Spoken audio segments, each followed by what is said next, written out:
Sa Tanay, pero yung legacy ng pagkain nila is actually isa sa mga institusyon. Dito rin sa Tanay, sila yung pinanggalingan ng pinaka matagal or pinaka naunang restaurant sa Tanay Rizal. Ang sinuserve nila sa atin ngayon ay isa dun sa mga or ilan sa kanilang mga heirloom dishes. And what I like about their spread here is the fact that yung connection nila sa paligid nila.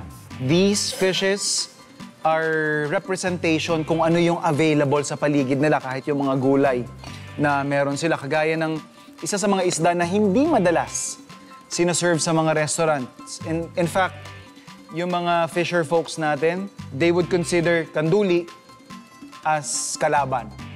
Kasi hindi nila to binibreed because may tibo ito na tinatawag, yung nakakatinik. Pero sa kanila dito, sa Ben and Lily's,